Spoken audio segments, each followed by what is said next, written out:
Hello and welcome to Miles Ahead with me, Miles. And me, Bradley.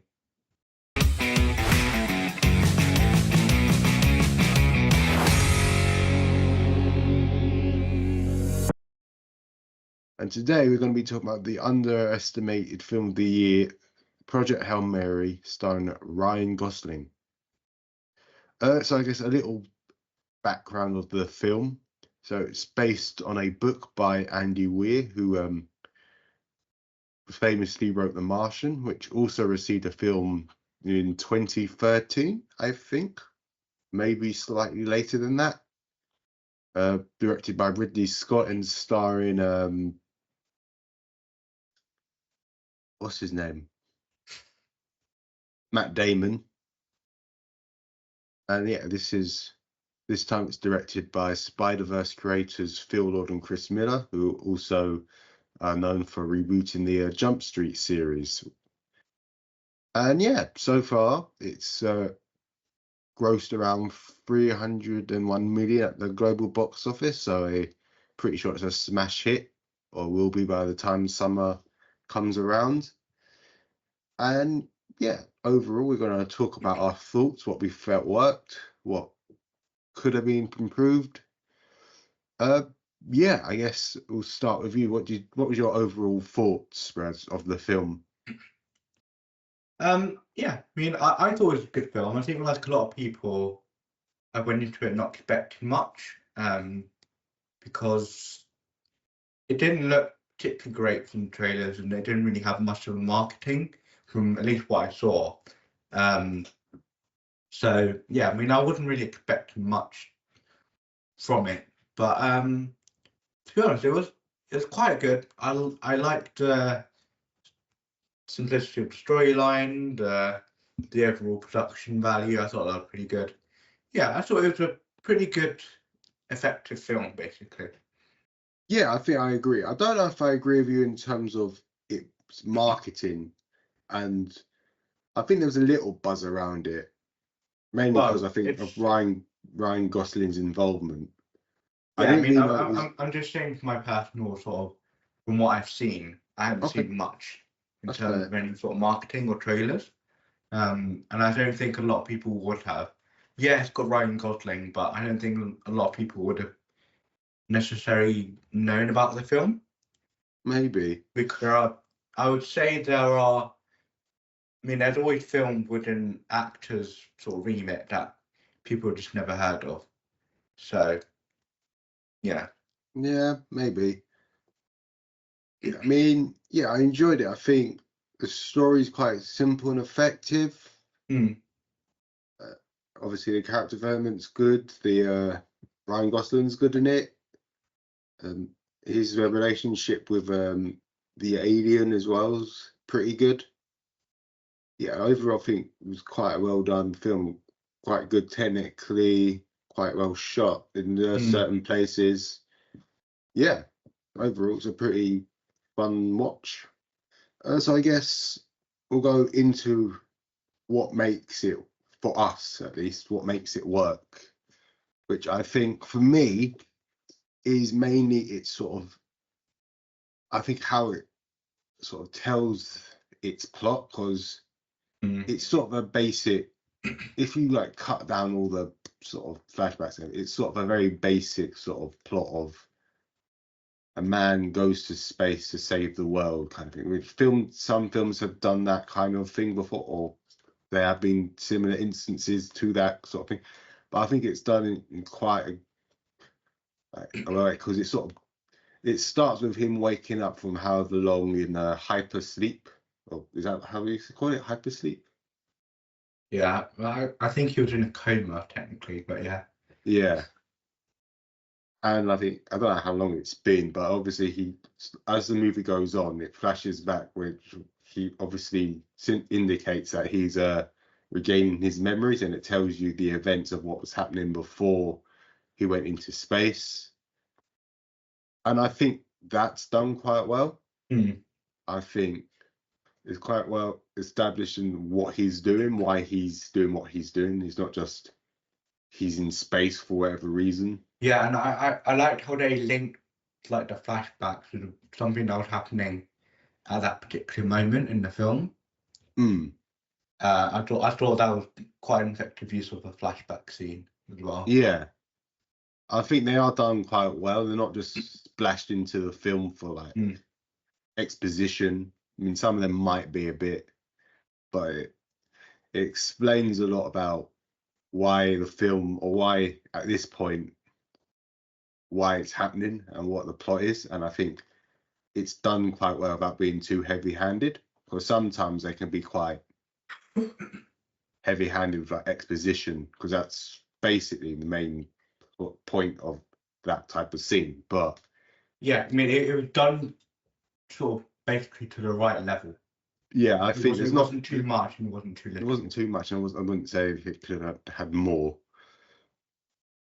But yeah, they're putting quite, like, they're paced quite well with the film. The film, I think, overall is quite well paced. I can't put it by the way. I liked how, even though it was a simplistic film and basically a man goes to space, they tied into another sort of, it was an unlikely hero. He wasn't technically meant to be there, essentially. He was... Well, he wasn't meant to be in space. Without spoiling it, yes. Yeah. He wasn't meant to do what he did, but he was part of why... He was part of the team, but he wasn't meant to be one of the astronauts, basically, that saved Earth. Yeah, I agree. And I think also the relationship between the alien who's called Rocky, because, I mean, he looks like he's made out of rocks. Can't pronounce his name. Well, yeah, there's that as well. But, yeah, so his name's, well, he gets called Rocky. He's sort of the comic relief to some extent. A little bit, yeah. Yeah, I quite liked it. It reminded me about like sort of E.T., that relationship with Elliot, kind of.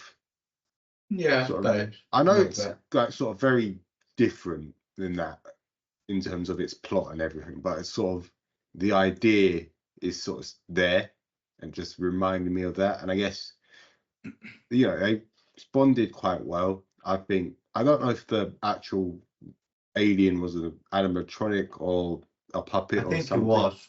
It looked like it was. And yeah, I think that was good, because obviously then there's actually something physical for Ryan to actually act against, instead of like probably a tennis ball and a stick or something. So, you know, you could definitely feel that relationship growing. And I also liked how they...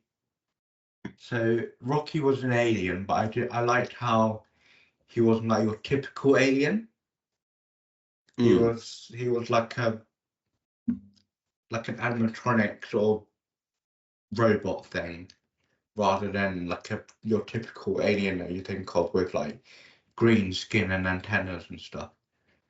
Yeah, I thought you were going to say like not CGI, which some alien movies tend to have there. Oh yeah, but in terms of, it doesn't fit the typical mold of what films portray animals, aliens as.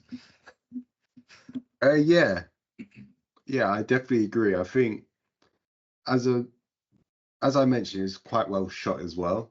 So it's definitely, because a lot of it's like done in space. There's a lot of like very wide sort of establishing shots showing like space or planet they go to.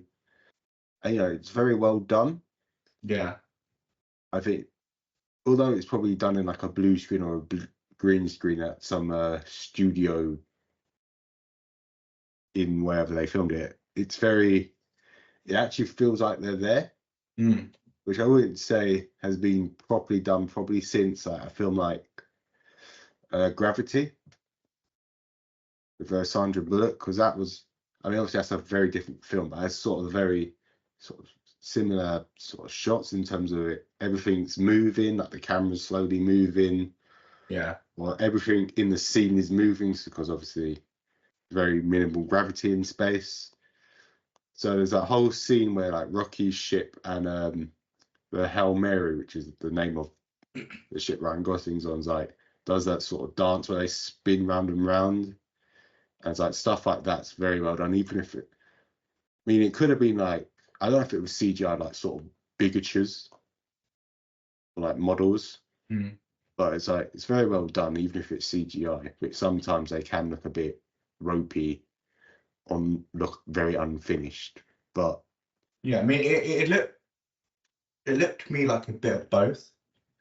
They did look like they could be models, and they were sort of adding CGI into that and also making them CGI. So yeah, I think there was a mix, but it'd be interesting to know sort of, I guess, what went on behind the scenes essentially. yeah, it'd definitely be interesting to see, I guess, behind the scenes look at how everything was filmed, because it's very impressive. You're just in awe of, like, especially in that the space scenes. It's sort of very intimate, but it's not at the same time, because it's not very closely shot. Most of it's quite wide angle, so it's allowing you to see sort of the space where they are, and yeah, it's very well done. I think on a technical level, this film's like very well made. And I think that's one of the most underappreciated parts of it, potentially, because a lot of people probably wouldn't have gone to see it or probably wouldn't have heard of it. And so I think the more people are talking about this film, about how good it is, more and more people are starting to sort of watch it. And I think we could potentially see maybe an Oscar nomination next year. Well, yeah, we'll see. Well, I definitely think, but probably directing or like production design or something like that.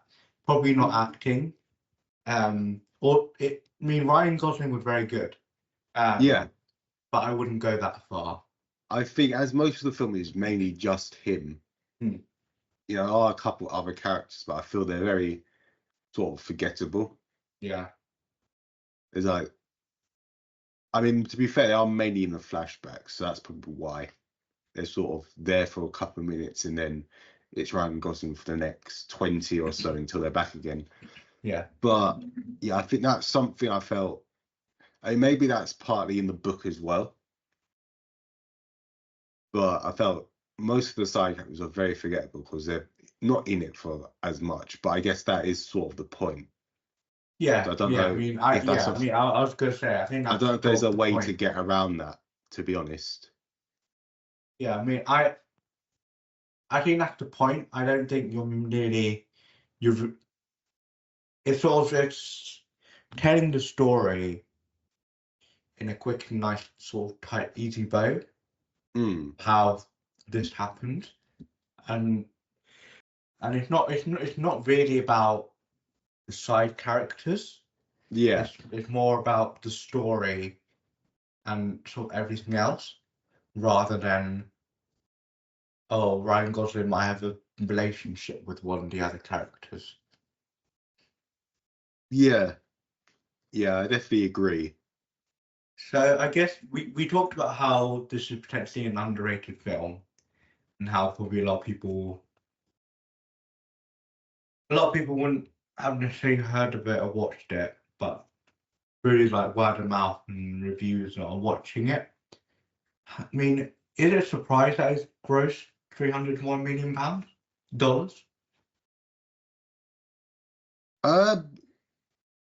don't know. I don't know if I'd say it is I guess I wouldn't really say it was very maybe in terms of its performance, it's probably done as better than they expected. But I don't really say it was underrated, because as I said before, it was definitely a buzz to it. Because I didn't know it was a book until I think maybe a couple months before the movie actually released. I didn't know it was actually the same guy who did The Martian, which The Martian also did quite well, and that's got Ridley Scott and what's it, Matt Damon. I don't know why I keep forgetting his name. he's not even that forgettable as an actor. So I don't know why I'm forgetting his name. Wow. But yeah, I think obviously Ryan Gosling's quite a well-known name, even before like the hit Barbie and everything like that. He was quite well-known before that. So I think it's sort of a mixture of word of mouth, as you were saying, and I think the name Ryan Gosling, because for most of it is mainly like he's mainly in the film. I know that obviously he's the main character, but sometimes, you know, another person might outstage, but it's mostly him and then a rock monster. Yeah. Well, I wouldn't really say he's a monster, but he's made out of rocks. Yeah. I mean, I agree somewhat. I do think that word of mouth definitely helped the film. And I think that all pretty much down to the fact of Rocky and his sort of care and the funny moments that he shows towards Ryan Gosling's character, which is quite effective, and I think the way that they do it as well is quite effective in terms of Ryan Gosling learning his sort of language and then making English words so you could understand. Yeah, that was cleverly done and quite a good way of sort of, I guess, making the character have a voice, because obviously he was just making well-sounded noises. And yeah, so yeah, that's well done. And I think there's a lot of like sort of plot contrivances, like saying they can't contact Earth because they're too far away, stuff like that. That's quite cleverly done. And yeah, I think, to be fair, it explains a lot quite well. It sort of doesn't skip anything. It's not like massive plot holes or anything like that. Yeah. As you said, it's sort of quite a nice, compact sort of story. And I think, it works quite well in its benefit. Yeah, and also just realised the Artemis 2 launch as well might have boosted its box office, because obviously, was that the first space flight in about 50 years or something? Yeah. So yeah, that might have definitely helped boost its numbers, because obviously that's quite a big deal. I believe there was quite well timed. Yeah, very well timed, and I believe there was a post NASA, or one of the crew said, saying one of Rocky's lines as well, on a picture of like, it was either Earth or like the moon. Yeah, and obviously that would have helped. So I think it was quite well timed in that sort of regard. Yeah, I think it's definitely a good film, especially for like a pre-summer sort of blockbuster. Although it's not, I wouldn't really class it as a blockbuster, but I guess it is sort of, does fall under that remit a little bit. But yeah, I think it's definitely a good it's definitely a fun film to watch. You have fun with it. It's well shot, well edited. I think technical wise, it's very good. As I said, that it all comes together quite nicely. It does all come together quite well, and I'm not surprised in that fact it's done as well as it has. So I can't really say much without repeating too much, but it's a well condensed sort of plot. It's told very well within the film, and I think that's also a fact of the book as well. I wouldn't be surprised if we see it up for an Oscar. Again, like I said, probably not acting, but definitely production design. Think we could possibly see. I mean, it might be it's too not. You can't really say yet, because obviously it's still too early, and the Oscars was only a few weeks ago. But yeah, I could definitely see, if possible, you get something like a technical, like as you said, production design, or because set design falls into production design. Yeah, definitely. But I guess we'll have to see nearer the time next year if we're correct on that, because it might not. which I think will be a shame because it, as we've mentioned, it is quite well done. Yeah. With its effects and everything. So I think it would be a bit of a miss if it doesn't, but we'll have to see.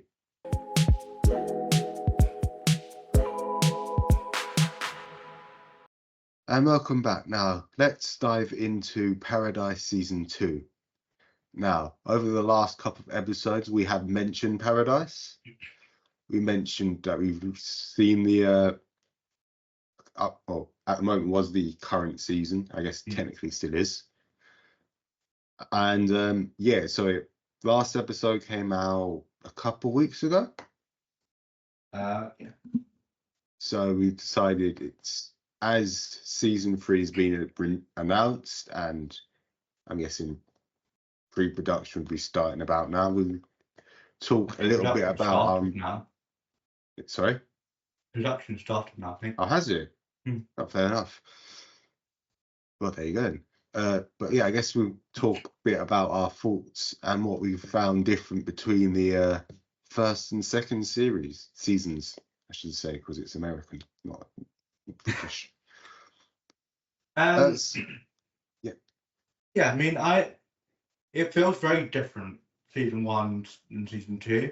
Season 1 feels very light, very sort of happy in a way. And you because you're sort of in this world basically, and that's all you sort of know. And yeah, there's a tragedy at the start, but on the whole, it is quite light, and you don't really know much about the other stuff behind it. You eventually learn it, but not until the end of the season. And season 2 is definitely sort of the darker twist, I'd say. I think need to go over a little bit about the plot of both seasons, because in case no one's actually watched it and might want to see it, we got to talk. So it's sort of quite complicated to explain because a lot does happen in terms of like character-wise and plot-wise. But I think the basic thing is, so it centers on a presidential bodyguard called Xavier Collins, played by Sterling K. Brown. And one day he's going in for his duties, and he finds his president he's served under is murdered under, I guess, what looks like mysterious circumstances. And most of the first series is sort of investigating who killed him and why. And like, I guess we should backtrack a little bit more and why. Well, I guess not backtrack. You eventually learn during season 1 that while yes, this sort of murder mystery is going on, you sort of learn that they're not actually on. Well, they are on Earth, but they're not actually like in an actual city. They're in a bunker. Yeah. So there's another side to the series as well, and I guess to both. That so yeah, as you said, they are in a bunker due to it's like an apocalyptic sort of weather changes. Yeah, event sort of thing. Yeah, that happened over explain it over the course of the first series and the second to a degree. And yeah, that was the twist of the first episode. So maybe not the best time to admit that, but I admit that is done quite well. Yeah, and it definitely, I think what both series sort of, and I guess to overall go before I talk about what I think they do well, sort of series 2 or season 2, I should try and. Well, yeah, I mean, season 2 is like the other side of it. Yeah, so season 1 is all about the people in the bunker. Yeah, and season 2 is about the people out of the bunker. Yeah. So sort of, I guess you say wasteland. Well, it's not really, but I'm not going to say too much about that without spoiling it too much. And yeah, I think obviously both had good mysteries that they built up quite well. I think definitely season 1 explains quite a lot about why this is happening or why they're in the position they're in. season 1 had a lot to set up, but I think it did it pretty well. Yeah, it does it quite well, and I think it definitely gets you hooked episode on episode because it gradually builds up to why everyone's where they are at that point. And season 2, to an extent, does that as well. It expands a bit more on why stuff happened, as well as certain characters, how they got to the place they were. And yeah, I think overall, I prefer series 1 overall, or season 1, I should say. I think season 2 is good. It definitely expands a lot of what season 1 did well and made it better. But I think overall, I think season 1 had the better mystery, had a bit more intrigue. I think, as I mentioned before, season 2 was quite slow going. And I think season 2 was sort of like filling in the blanks, sort of. To an extent, yes. And I think season 1 was more of the sort of a murder mystery type of thing. Yeah. That's underpinned by something else. But yeah, I mean, I don't know if I prefer one season over another. I mean, they're both still good, don't get me wrong. Yeah. But yeah, I think, I mean, that they both complement each other quite well, which is, I would say, rare for like a TV show, for one series to complement another series in such a way. Yeah. I think there's definitely, you could watch season 2 straight after season 1 and understand it quite well. I think one of my grievances with it is the character-driven episodes. Because that's sort of why I felt it started off quite slow. Because obviously the first 2 are sort of very character-focused. So the first one sort of the most important. Because it explains it sort of explains part of the story of season 2. And I'm not going to really say what to, because obviously that's part of the season spoiled. But yeah, it's obviously, I quite liked episode. So the first one's about another character. The second one's about another character's past from the first season. So the main bad guy, Sinatra. I guess, is she a bad guy? I wouldn't really. She's not in that morally grey area. Which I think that yeah, I mean, I agree, but I think episode 2, which was about Sinatra, I think if that was episode 1, I think it would have worked better, because then you're sort of jumping into it a bit more. Yes, I definitely see, but I think to definitely sort of sit up I think episode 1 is quite important in setting up what's happened outside the bunker, because obviously, too much, but they're told that they can't go out of the bunker due to it being hazardous or poisonous, for whatever reason. Yeah, but I think you could have done episode 1 later on and done it in a good way.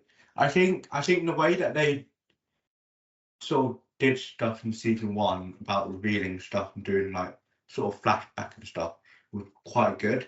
And I think season 2 slightly let it down, because it wasn't as well sort of integrated with the story, because they did make it its own story. And while there were interesting episodes, it kind of distracted, I think, from the main sort of episodes in the main sort of story.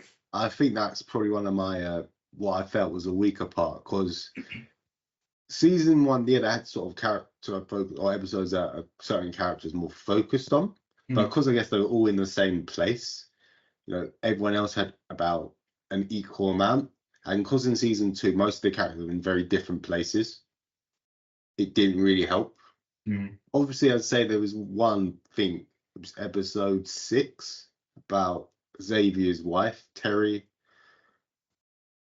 So sort of where she was. Because for whatever reason she didn't go with Xavier.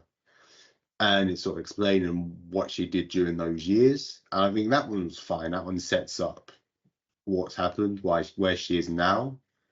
And I think stuff like that's fine.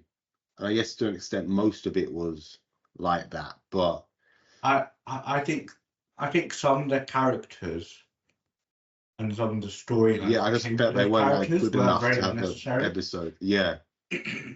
Because there was the first episode centered around this woman who's basically a tour guide, and then obviously Yeah.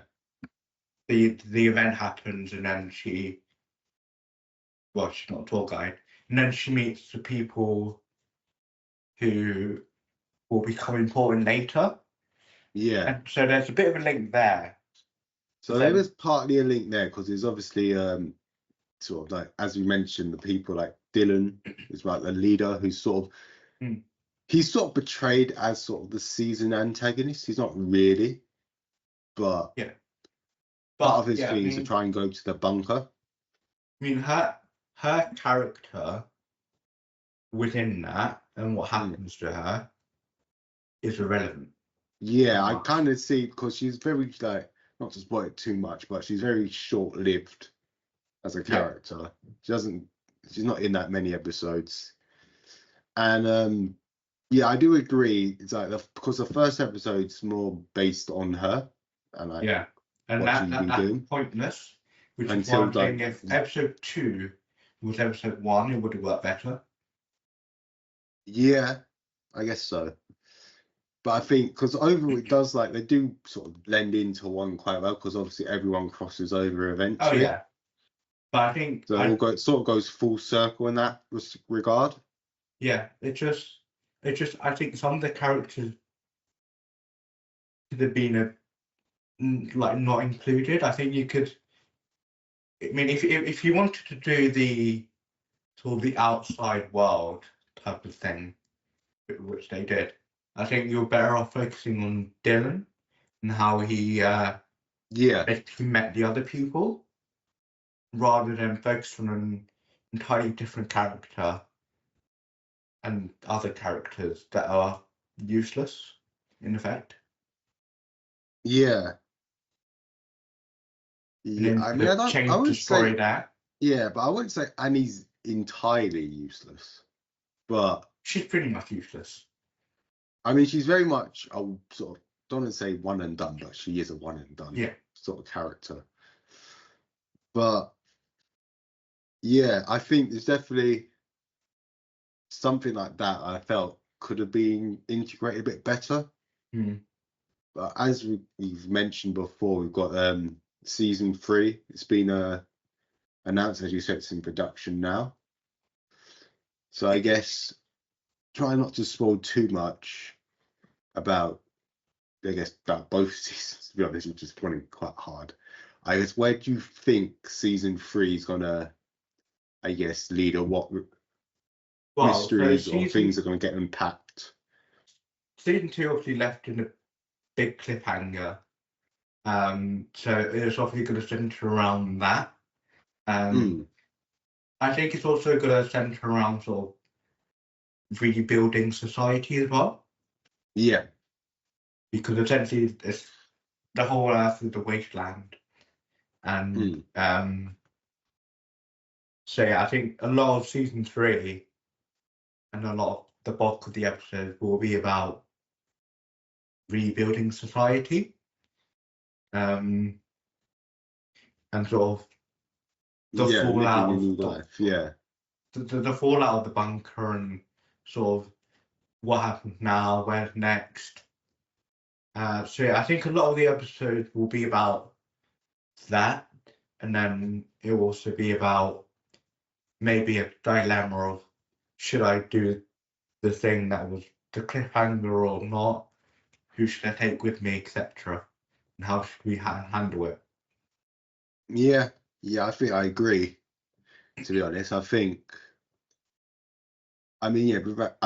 you've explained it quite well without spoiling anything, to be honest. But I think I agree. It's like definitely most of it will probably be about sort of resolving that cliffhanger. I don't really say it's a cliffhanger. It's more an opening to the next chapter, which I guess to an extent is a bit of a cliffhanger. But yeah, it's definitely sort of resolving that. Maybe explain a bit more behind it, because obviously season 2 explained a little bit. but I might go a bit more into sort of the origins of it a bit more. Yeah, I mean, well, season 1 did that pretty well as well. Yeah. About why they made the bunker, etc. But I think a more deeper exploration into like why that event happened and how it could potentially be like prevented almost in like future.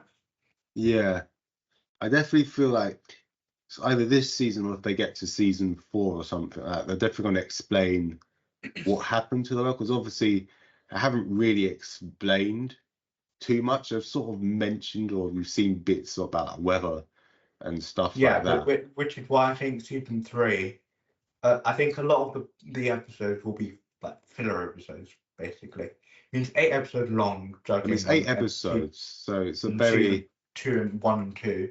So I think at least 3 of them will be filler episodes.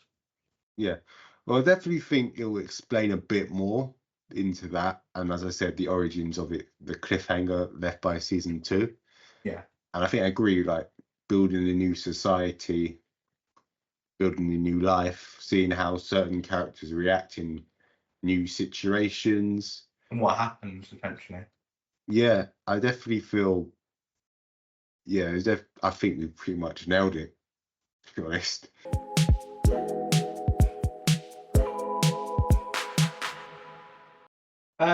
Yeah, I mean, I think overall, season one was better than season 2. I don't have a favorite over one over the other, but I think season 1 was definitely better than season 2. And I think, again, the production design, the set design, everything was pretty good, I thought. Yeah. And the way that they made the fake city or the bunker city sort of quite futuristic, but quite naturey as well. A lot of greenery, basically. Yeah.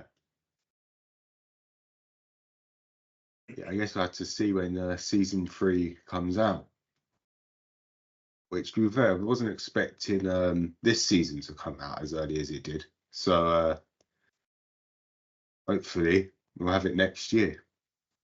Which is I don't know if you've seen, but a lot of or more recent streaming shows are doing more like yearly releases now. Which is quite a good thing.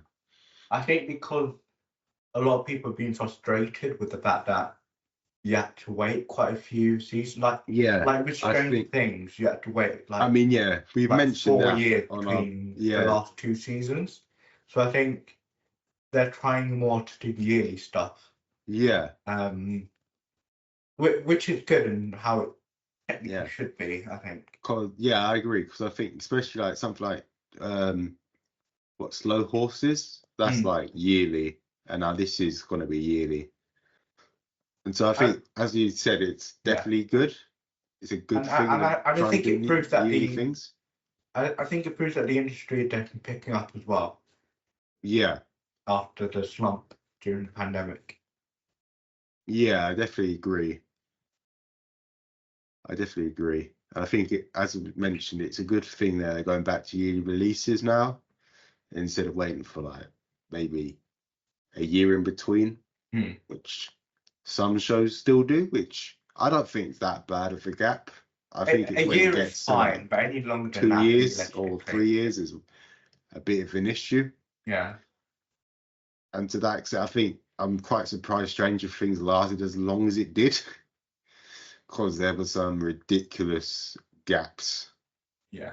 As in, if a show did that now, they get cancelled. And that's all we've got time for Miles Ahead. Thank you for listening, and don't forget to follow us on Instagram at milesahead.pod, and catch you next time.